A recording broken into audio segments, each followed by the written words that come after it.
Hi friends, welcome back to S P tech Kannada YouTube channel.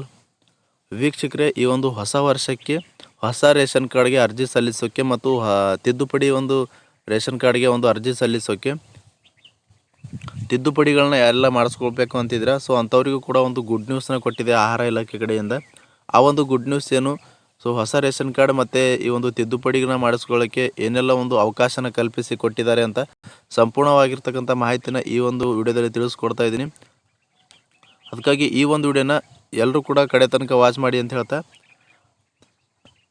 ಇನ್ನೂ ಯಾರು ನಮ್ಮ ಒಂದು ಚಾನಲ್ಗೆ ಸಬ್ಸ್ಕ್ರೈಬ್ ಮಾಡ್ಕೊಂಡಿಲ್ಲೋ ಅಥವಾ ಹೊಸದಾಗಿ ಯಾರಾದರೂ ನೋಡ್ತಾ ಇದ್ದರೆ ದಯವಿಟ್ಟು ಈ ರೀತಿಯಾಗಿ ಸಬ್ಸ್ಕ್ರೈಬ್ ಅನ್ನೋ ಆಪ್ಷನ್ ಇರುತ್ತೆ, ಸಬ್ಸ್ಕ್ರೈಬ್ ಆಪ್ಷನ್ ಮೇಲೆ ಕ್ಲಿಕ್ ಮಾಡಿ.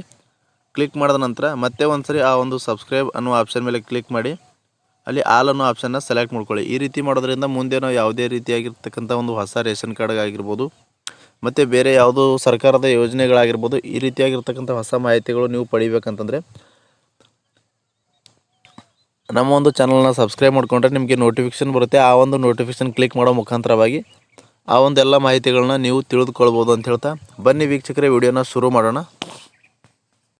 ವೀಕ್ಷಕರೇ, ಮೊದಲನೇದಾಗಿ ಈ ಒಂದು ರೇಷನ್ ಕಾರ್ಡ್ ತಿದ್ದುಪಡಿಗಳ ಬಗ್ಗೆ ಸಂಪೂರ್ಣವಾಗಿರ್ತಕ್ಕಂಥ ಮಾಹಿತಿಯನ್ನು ತಿಳಿಸ್ಕೊಡ್ತೀನಿ.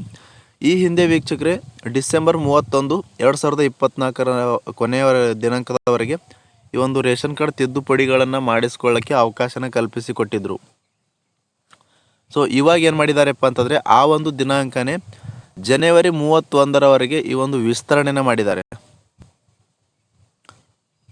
ಅಂದರೆ ನಿಮ್ಮ ಒಂದು ರೇಷನ್ ಕಾರ್ಡಲ್ಲಿ ಹೆಸರು ಸೇರ್ಪಡೆ ಆಗಿರ್ಬೋದು, ಹೆಸರು ಡಿಲೀಟ್ ಮಾಡೋದಾಗಿರ್ಬೋದು, ಫೋಟೋ ಆ್ಯಡ್ ಮಾಡೋದಾಗಿರ್ಬೋದು, ಅಡ್ರೆಸ್ ಚೇಂಜ್ ಮಾಡೋದಾಗಿರ್ಬೋದು, ಅಥವಾ ನಿಮ್ಮ ಒಂದು ರೇಷನ್ ಅಂಗಡಿಗಳನ್ನ ಚೇಂಜ್ ಮಾಡೋದಾಗಿರ್ಬೋದು, ಮೊಬೈಲ್ ನಂಬರ್ ಅಪ್ಡೇಟ್ ಮಾಡೋದಾಗಿರ್ಬೋದು, KYC ಆಗಿರ್ಬೋದು, ಮತ್ತು ನಿಮ್ಮ ಒಂದು ಹುಡುಗರ ಹೆಸರುಗಳನ್ನ ಸೇರಿಸೋದಾಗಿರ್ಬೋದು, ಈ ರೀತಿಯಾಗಿರ್ತಕ್ಕಂಥ ಒಂದು ಸೇರ್ಪಡೆಗೆ ಅವಕಾಶನ ಕಲ್ಪಿಸಿಕೊಟ್ಟಿದ್ರು ಈ ಹಿಂದೆ. ಮತ್ತೆ 1 ತಿಂಗಳವರೆಗೆ ಮತ್ತೆ ನಿಮಗೆ ಈ ಒಂದು ರೇಷನ್ ಕಾರ್ಡ್ಗಳ ತಿದ್ದುಪಡಿಗೆ ಅವಕಾಶನ ಕಲ್ಪಿಸಿಕೊಟ್ಟಿದ್ದಾರೆ. ಅದಕ್ಕಾಗಿ ಈ ಒಂದು ತಿದ್ದುಪಡಿಗಳನ್ನು ಮಾಡಿಸ್ಕೊಳ್ಳೋಕ್ಕೆ ಯಾರೆಲ್ಲ ಕಾಯ್ತಾ ಇದ್ರು ಅಂಥವರಿಗೆ ಗುಡ್ ನ್ಯೂಸ್ ಇದೆ. ದಯವಿಟ್ಟು ಈ ಒಂದು ತಿಂಗಳ ಒಳಗಾಗಿ ನೀವು ಕೂಡ ಕರ್ನಾಟಕ 1, ಗ್ರಾಮ 1, ಬೆಂಗಳೂರು 1 ಕೇಂದ್ರಗಳಿಗೆ ಹೋಗಿ ನಿಮ್ಮ ಒಂದು ತಿದ್ದುಪಡಿಗಳನ್ನು ಮಾಡಿಸ್ಕೊಳ್ಬೋದು ಅಂತ ಹೇಳ್ತಾ, ಸೊ ಎರಡನೇದಾಗಿ ಏನಪ್ಪ ಅಂತಂದರೆ ಹೊಸ ರೇಷನ್ ಕಾರ್ಡ್ಗಳಿಗೆ ಅರ್ಜಿನ ಸಲ್ಲಿಸೋಕ್ಕೆ ಈ ಒಂದು ಜನವರಿ ತಿಂಗಳಲ್ಲೇ ಕಾಲಾವಕಾಶನ ಕೊಡ್ತೀವಿ ಅಂತ ಒಂದು ಪತ್ರಿಕಾ ಪ್ರಕಟಣೆಯಲ್ಲಿ ಒಂದು ಮಾಹಿತಿನ ತಿಳಿಸಿರುವಂಥದ್ದು ನೀವು ಸ್ಕ್ರೀನ್ ಮೇಲೆ ಕೂಡ ನೋಡ್ಕೊಳ್ಬೋದು. ಪತ್ರಿಕೆ ಪ್ರಕಟಣೆಯಲ್ಲಿ ಮಾಹಿತಿನ ಹೊರಡಿಸಿರುವಂಥದ್ದು. ಹೀಗಾಗಿ ಹೊಸ ರೇಷನ್ ಕಾರ್ಡ್ಗಳಿಗೆ ಯಾರೆಲ್ಲ ಕಾಯ್ತಾ ಇದ್ರಿ ಸೊ ಅಂಥವ್ರಿಗೆ ಗುಡ್ ನ್ಯೂಸ್ ಇದೆ. ಈ ಒಂದು ತಿಂಗಳಲ್ಲೇ ಹೊಸ ರೇಷನ್ ಕಾರ್ಡ್ಗಳನ್ನ ಪ್ರಾರಂಭ ಆಗ್ತಾ ಇದ್ದಾವೆ. ದಯವಿಟ್ಟು ನೀವು ಇನ್ನೂ ಡಾಕ್ಯುಮೆಂಟ್ಸ್ನ ರೆಡಿ ಮಾಡಿಸ್ಕೊಂಡಿಲ್ಲ ಅಂದರೆ ಡಾಕ್ಯುಮೆಂಟ್ಸ್ಗಳನ್ನ ರೆಡಿ ಮಾಡ್ಕೊಳ್ಳಿ. ಏನೆಲ್ಲ ದಾಖಲಾತಿಗಳು ಬೇಕು ಅಪ್ಪ ಅಂತಂದರೆ, ಮೊದಲನೇದಾಗಿ ನೀವು ಅರ್ಜಿ ಸಲ್ಲಿಸೋರು ಫ್ಯಾಮಿಲಿ ಹೆಡ್ ಯಾರಿರ್ತಾರೆ ಅವರ ಆಧಾರ್ ಕಾರ್ಡ್ ಬೇಕಾಗುತ್ತೆ, ಅವರ ಕಾಸ್ಟ್ ಇನ್ಕಮ್ ಬೇಕಾಗುತ್ತೆ. ನಂತರ ನಿಮ್ಮ ರೇಷನ್ ಕಾರ್ಡಲ್ಲಿ ಯಾರೆಲ್ಲ ಸದಸ್ಯರ ಹೆಸರುಗಳನ್ನ ಹಾಕಬೇಕಂತ ಇದ್ದೀರಾ ಸೊ ಅಂಥವರ ಎಲ್ಲರೂ ಕೂಡ ಆಧಾರ್ ಕಾರ್ಡ್ಗಳನ್ನ ಬೇಕಾಗುತ್ತೆ.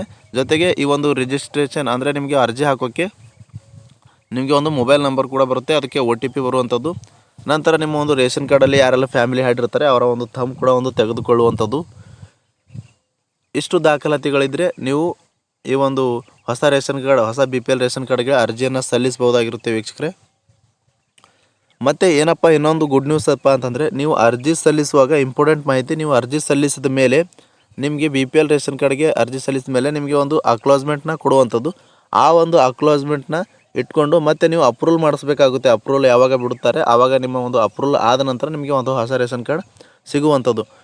ಅದನ್ನು ಕೂಡ ಅಪ್ರೂವಲ್ ಮಾಡಿಸೋದು ಕೂಡ ಈ ಜನವರಿ ತಿಂಗಳಲ್ಲೇ ಬಿಡ್ತಾರೆ ಅಂತ ಮಾಹಿತಿನ ಬಂದಿರುವಂಥದ್ದು. ಇದು ಕೂಡ ಗುಡ್ ನ್ಯೂಸ್ ಅಂತಲೇ ಹೇಳ್ಬೋದು. ಹೀಗಾಗಿ ಯಾರೆಲ್ಲ ಹೊಸ ರೇಷನ್ ಕಾರ್ಡ್ಗೆ BPL ರೇಷನ್ ಕಾರ್ಡ್ಗಳಿಗೆ ಅರ್ಜಿ ಹಾಕೋಕ್ಕೆ ಕಾಯ್ತಾ ಇದ್ರಿ, ನಿಮಗೆ ಗುಡ್ ನ್ಯೂಸ್ ಇದೆ. ಈ ಜನವರಿ ತಿಂಗಳಲ್ಲೇ ಹೊಸ ವರ್ಷದಂದೇ ಅರ್ಜಿನ ಹಾಕೋಕ್ಕೆ ಅರ್ಜಿ ಆಹ್ವಾನ ಮಾಡ್ತಾ ಇದ್ದಾರೆ. ಅದಕ್ಕಾಗಿ ಈ ಎಲ್ಲ ದಾಖಲಾತಿಗಳನ್ನು ರೆಡಿ ಇಟ್ಕೊಳ್ಳಿ. ಈ ಮಾಹಿತಿ ಪತ್ರಿಕಾ ಪ್ರಕಟಣೆಯಲ್ಲಿ ಮಾಹಿತಿನ ಹೊರಡಿಸಿರುವಂಥದ್ದು. ಹೊಸ ರೇಷನ್ ಕಾರ್ಡ್ಗೆ ಅರ್ಜಿ ಯಾವ ದಿನಾಂಕಕ್ಕೆ ಬಿಡ್ತಾರೆ ಅಂತ ಮಾಹಿತಿ ಕ್ಲಿಯರಾಗಿ ಬಂದರೆ ಮತ್ತೆ ನಿಮಗೆ ಆ ಮಾಹಿತಿನ ಸಂಪೂರ್ಣವಾಗಿ ವಿಡಿಯೋ ಮುಖಾಂತರ ತಮಗೆ ತಲುಪಿಸ್ತೀನಿ ಅಂತ ಹೇಳ್ತಾ, ಇಷ್ಟು ಮಾಹಿತಿ ಆಗಿತ್ತು ವೀಕ್ಷಕರೇ. ಈ ಮಾಹಿತಿನ ತಮಗೆ ತಿಳಿಸ್ಕೊಟ್ಟಿದ್ದೀನಿ. ಮತ್ತು ಏನಾದರೂ ಈ ರೇಷನ್ ಕಾರ್ಡ್ಗೆ ಸಂಬಂಧಪಟ್ಟಂತೆ ಡೌಟ್ಸ್ಗಳಿದ್ದರೆ ಕಮೆಂಟ್ ಬಾಕ್ಸಲ್ಲಿ ಕಮೆಂಟ್ ಮಾಡಿ, ಆ ಕಮೆಂಟ್ಗಳಿಗೆ ನಾನು ಉತ್ತರ ಕೊಡ್ತೀನಿ ಅಂತ ಹೇಳ್ತಾ, ಪ್ರಾರಂಭದಿಂದ ಕೊನೆವರೆಗೂ ವಿಡಿಯೋ ನೋಡೋದಕ್ಕಾಗಿ ತಮ್ಮೆಲ್ಲರಿಗೂ ಹೃದಯಪೂರ್ವಕ ಧನ್ಯವಾದಗಳು ಸ್ನೇಹಿತರೆ. ಮತ್ತೆ ಹೊಸ ಮಾಹಿತಿಯೊಂದಿಗೆ ಭೇಟಿ ಆಗ್ತಿರೋಣ. ಅಲ್ಲಿವರೆಗೂ ನಮಸ್ಕಾರ. Yeah.